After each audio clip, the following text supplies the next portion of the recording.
This is Major Assignment 1, the Content Area Analysis. I was assigned the CALA chapter on Social Studies. My name is Cynthia Rongone. I currently teach in the Hamilton Public School District. Here's a quick overview of our district. We're a suburban public school in southern New Jersey. District L populations have increased by about 9% since the 16-17 school year, which is quite significant. District-wide, Ls make up about 5% of our student population. Most are coming from Spanish-speaking households. Our overall district poverty rate is between 40 and 50%. The chart to the right shows the number of Ls within each of our school buildings. As you can see, large percentages lie within our early childhood and elementary school buildings. Let's take a closer look at my second grade class. I teach a second grade general education class of 24 students. The chart below shows some demographic information on my class. Something to note is that I have a designated ESL classroom. As a result, 7 of my students are currently enrolled in our district ESL program. They receive 2 periods a day of instruction from a pushed-in ESL teacher for reading and writing. In addition to this, 5 of these 7 ELL students also receive an additional period of RTI instruction from a response to intervention teacher for small group intensive reading instruction, in addition to the 2 periods of ESL they receive a day. If you take a look, here are their overall access scores. As you can see, most of them fall between 3.4 and 3.5, with a few outliers around 3.0. Something to note about our district is that all teachers are required to implement SIOP teaching strategies. Parts of the SIOP framework have been intertwined with our teacher evaluation rubric, so teachers are expected to be implementing sheltered instructional strategies within their lesson planning daily. So let's take a look at what I'm analyzing for this project. The unit being analyzed is a social studies nonfiction unit on economics. Something to note is that our district has adopted a balanced literacy approach to instruction. All units are teacher written and are a blend of fiction and nonfiction. Our nonfiction reading units focus on science and social studies topics that are relevant and correspond to second grade content standards. The textbook utilized are just supplements to the units being implemented that have been written by our teachers. So in this unit, students explore the concept of economics.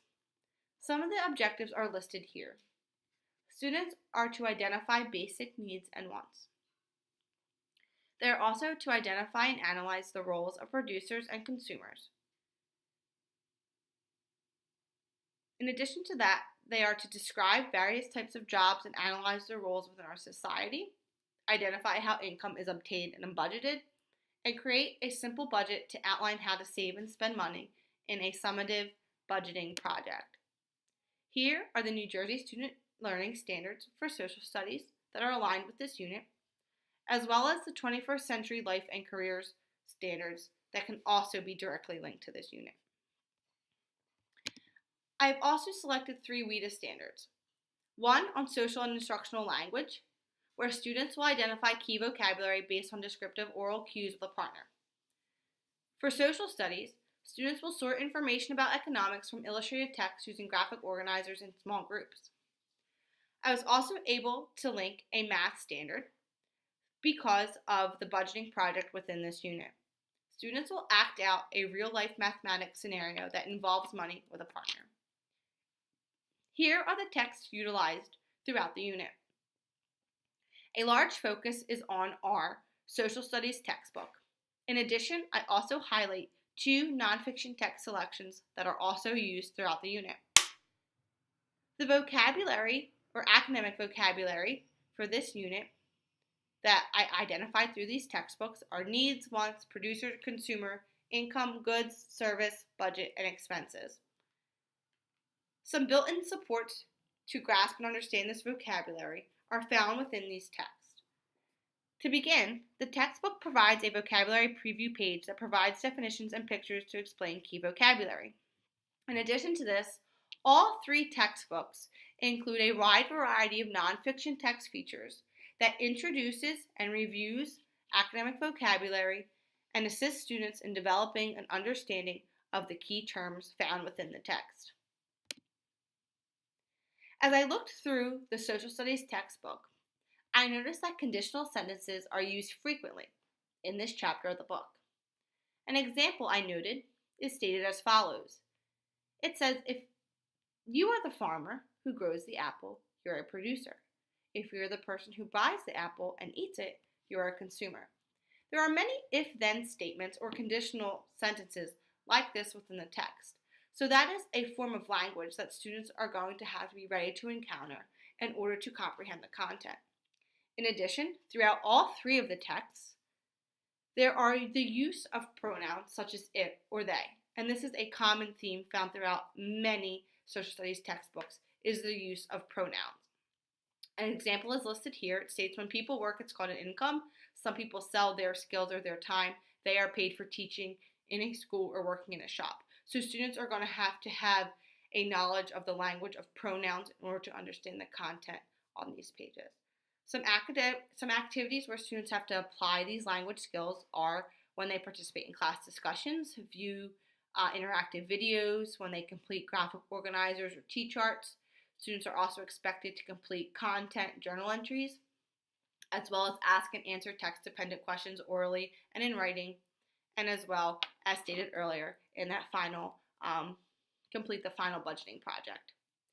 So throughout the unit, in addition to what is provided by the textbook, the written unit also incorporates numerous supports to increase student understanding of the content. To begin, there are various supports for building prior knowledge. To begin this unit, questions on large pieces of chart paper are hung around the classroom. The charts display various questions that students answer as they circulate the room with Post-its. Very basic questions such as where does money come from, what are some jobs that you know about, what do you spend your money on. This is a form of activating prior knowledge and enabling students to make clear connections to what they're about to learn about. In addition to this, KWL charts are also used throughout the unit.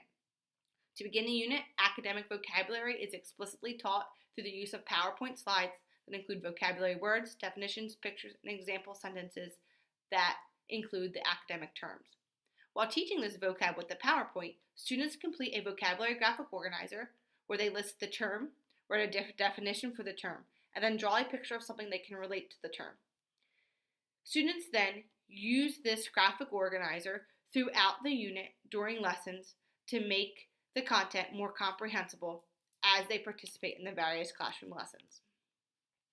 There are also other supports blended throughout the unit. Content is always presented in a variety of ways. Content is not just presented through text in the classroom.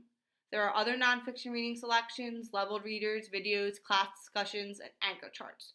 Students are provided with a presentation of the content in many different forms to make it more comprehensible. When asked to discuss things that they learned, students are provided with sentence starters and sentence frames to express their ideas and learning. Graphic organizers are also used frequently throughout the unit to assist students in gathering and organizing newly learned information.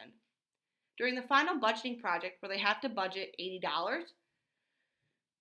that include where they budget for their needs and their wants, students are allowed to make a home connection by bringing in food advertisements to incorporate into their budget. They are also allowed to use calculators when adding up their budgeted items and work with a buddy to check their work.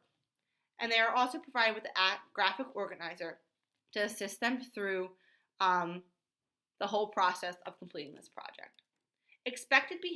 Expected classroom behaviors are going to be modeled throughout the unit. Behavior for class discussions, group work, and turn and talking with peers. Students are also expected to express prior knowledge by jotting or drawing on Post-its. They're also expected to read level text and answer text-dependent questions, as well as apply active listening skills when the teacher is reading, modeling, or while watching interactive videos on the content. Students should also be able to apply reading strategies and text features when reading independently and in small groups. As I looked through this unit and looked through the textbooks, I looked for sociocultural assumptions and implications. Something I noticed is that students are expected to have some form of background knowledge of the U.S. money system and how and why people earn and spend money. When thinking about my students, I know that some students may come from homes and backgrounds that only spend money on basic needs and don't have the luxury of spending income on their wants. I know some students that this would apply to in my classroom right now. So this may be a concept that may be a little more challenging for some students to grasp than others, but definitely something I should be thinking about. The authors of the SIOP text reinforce the importance of connecting students' experiences to a text, developing background knowledge, and teaching key vocabulary to increase comprehension and achievement for our students. These are things that are already incorporated throughout the written unit on economics for my second grade class. However, some strategies I would add to for building background would be to continue pre-teaching academic vocabulary. I also want to start using a classroom word wall where I can display the content vocabulary in the classroom that applies to the unit being taught. Well, I will also continue using KWL charts and anchor charts, and also continue showing United Streaming videos and using modeling and read-alouds to support understanding of the content. I would like to provide students with more structured instructional time to discuss where they see and use money in their daily lives through class discussions and pairing and sharing. A way I would adapt the text for this economic unit would be to elaborate the text to add information. I would like to add definitions of the bold words and embed them right into the text so that students don't have to find the bold words and then flip back to the glossary for their definition. I would like to add them to the text so they're not constantly flipping back and forth. Again, some more implications that to review from throughout the presentation is that scaffolding that I will incorporate and continue to use would be think aloud, small group instruction, partnering and grouping students, graphic organizers, and something I also am interested in adding is providing students with a completed model of the budgeting project so they have a concrete example of what their project should look like when they finish. I frequently use modeling to provide students with clear examples of behavior expectations through examples and non-examples, repeated exposure, anchor charts, and overall positive encouragement enforcement in the classroom. And here are a list of my resources. Thank you.